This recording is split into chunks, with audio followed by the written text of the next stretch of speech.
ഇയ്യോബ് എന്ന ഭക്തൻ തൻ്റെ നഷ്ടങ്ങളെയും നിന്ദകളെയും കഷ്ടങ്ങളെയും സഹിഷ്ണുതയോടെ സഹിച്ചതായും നമുക്ക് കാണുവാൻ കഴിയും. കുറേ നാളുകൾ തൻ്റെ ജീവിതത്തിൽ കഷ്ടമനുഭവിച്ചു. കർത്താവ് ഇയ്യോബിനെ കഷ്ടങ്ങളിൽ നിന്ന് വിടുവിച്ചു, ഇരട്ടി നന്മകളാൽ അനുഗ്രഹിച്ചു. നമ്മുടെ ജീവിതത്തിൻ്റെ കഷ്ടങ്ങളിൽ വളരെ സഹിഷ്ണുതയോടെ സഹിച്ചാൽ ഇരട്ടിയായ നന്മകൾ പ്രാപിക്കുവാൻ കഴിയും. നമ്മുടെ കുടുംബജീവിതത്തിൽ, ജോലിയിൽ, ശുശ്രൂഷയിൽ കഷ്ടങ്ങൾ സഹിഷ്ണുതയോടെ സഹിക്കുവാൻ നാം തയ്യാറായാൽ ആ സ്ഥാനങ്ങളിൽ കർത്താവ് നമ്മെ ഉയർത്തി അനുഗ്രഹിക്കുവാൻ ഇടയായിത്തീരും. റോമാലേഖനം 12-ാം അധ്യായം അതിൻ്റെ 12-ാമത്തെ വാക്യം ഇപ്രകാരം പറയുന്നു: കഷ്ടതയിൽ സഹിഷ്ണുത കാണിപ്പിൻ. അതേ പ്രിയരെ, നമ്മുടെ കഷ്ടതയിൽ സഹിഷ്ണുത കാണിപ്പാൻ തയ്യാറായാൽ, ഒരു വ്യഗ്രതയോടെ, ദൈവഹിതമല്ലാത്ത കോപസ്വഭാവത്തോടെ, പാപം ചെയ്യുവാനിടവരാതെ, ചോദ്യം ചെയ്യുവാനിടവരാതെ, നാം സഹിഷ്ണുതയോടെ കഷ്ടതയാണോ, ഞെരുക്കമാണോ, ബുദ്ധിമുട്ടാണോ, നിന്ദയാണോ, ജീവിതത്തിൻ്റെ ഏത് പ്രതികൂല അവസ്ഥയിലും നാം സഹിഷ്ണുതയോടെ കാര്യങ്ങൾ സഹിച്ച് മുന്നോട്ട് പോകുവാൻ തയ്യാറായാൽ, സ്വർഗത്തിലെ ദൈവം നമ്മോട് പറയുന്നു, നമ്മുടെ ജീവിതത്തിൻ്റെ അവസാനം അനുഗ്രഹമായിരിക്കും. കഷ്ടതകളും പ്രതികൂലങ്ങളും കടന്നു വരുമ്പോൾ, തൻ്റെ ഭാര്യ തനിക്കെതിരായി തീരുമ്പോൾ, നീ എന്തിനാ ഇങ്ങനൊരു ദൈവത്തെ മുറുകെ പിടിക്കുന്നു എന്ന് ചോദിക്കുമ്പോൾ, ഇയ്യോബ് കേട്ട് മൗനമായിട്ട് ചിരിച്ചിട്ടുണ്ടാകും. ഇയ്യോബിൻ്റെ മറുപടികളെല്ലാം സഹിഷ്ണുതയോടെയാണ്. യഹോവ തന്നു, യഹോവ എടുത്തു. ഇന്നുള്ള എല്ലാ നന്മകളും, ഇന്നുള്ള എല്ലാ അനുഗ്രഹങ്ങളും ദൈവത്തിൻ്റെ ദാനമാണ്.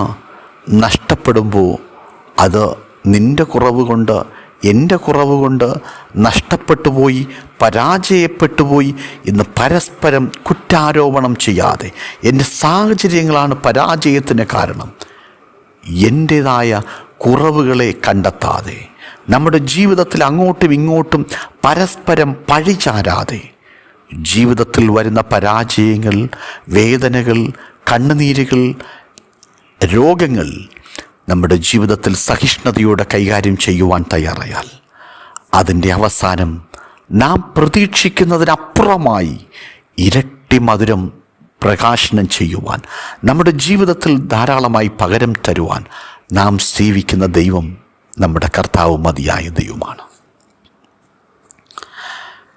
നാം കുറ്റം ചെയ്തിട്ട് അടികൊള്ളുന്ന സഹിച്ചാൽ എന്ത് യശസ്സുള്ളൂ? അല്ല, നന്മ ചെയ്തിട്ടും കഷ്ടം സഹിച്ചാൽ അത് ദൈവത്തിന് പ്രസാദം. നന്മ ചെയ്തിട്ട് കഷ്ടം സഹിക്കുന്നതാണ് ദൈവത്തിന് പ്രസാദം. നാം കുറ്റം ചെയ്തിട്ട് അടികൊണ്ടാൽ അതിനകത്ത് ദൈവത്തിന് യാതൊരു വിധമായ യശസ്സുമില്ല. പക്ഷേ എന്നാൽ നമ്മെ വിളിച്ചിരിക്കുന്നത്, ക്രിസ്തുവും നിങ്ങൾക്ക് വേണ്ടി കഷ്ടം അനുഭവിച്ചു, നിങ്ങൾ അവൻ്റെ കാൽച്ചുവട് പിന്തുടരുവാൻ ഒരു മാതൃക വച്ചേച്ചു പോയിരിക്കുന്നു. യേശുക്രിസ്തുവിനെ പോലെ കഷ്ടങ്ങൾ സഹിഷ്ണുതയോടെ സഹിച്ചുകൊണ്ട് മറ്റൊരാൾ ഈ ഭൂമിയിലില്ല. എങ്കിലും ആ കർത്താവിൻ്റെ പാത പിന്തുടർന്ന് മുന്നോട്ട് പോകാൻ ആ ദൈവത്തോട് ചോദിക്കാം.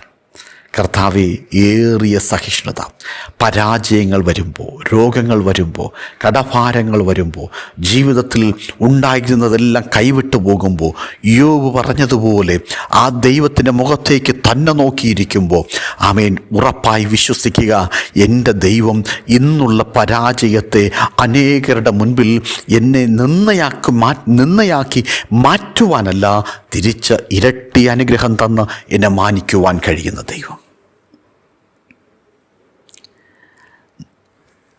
ഒരുത്തൻ ദൈവത്തെക്കുറിച്ചുള്ള മനോബോധം നിമിത്തം അന്യായമായി കഷ്ടവും ദുഃഖവും സഹിച്ചാൽ അത് പ്രസാദമാണ്. ന്യായമല്ലാത്ത കഷ്ടം, ന്യായമല്ലാത്ത ദുഃഖം, അതാണോ നാം ഇന്ന് സഹിച്ചുകൊണ്ടിരിക്കുന്നത്? ഒരു കാരണവുമില്ല എന്നെ ദുഃഖിപ്പിക്കാൻ, ഒരു കാരണവുമില്ലാതെ എന്നെ വേദനിപ്പിക്കുന്നു. ഇന്ന് ഈ പ്രഭാതത്തിൽ ഈ തിരുവചനം കേൾക്കുമ്പോൾ അങ്ങനെ ആരെങ്കിലും ഇന്ന് ഈ വചനം കേൾക്കുന്നെങ്കിൽ, പ്രിയമുള്ളവരെ, ആ സഹിഷ്ണുതയോടെ ആ കഷ്ടത, ആ വേദന സഹിക്കുക സർവശക്തനായ ദൈവം ഇരട്ടി മധുരം ജീവിതത്തിൽ നൽകി. യോബിനെ ആദരിച്ചുവെങ്കിൽ ആർ കൈവിട്ടാലും കൈവിടാത്തൊരു ദൈവം നമ്മുടെ ജീവിതത്തിൽ നമ്മുടെ വലങ്കരം പിടിച്ചിട്ടുണ്ട്.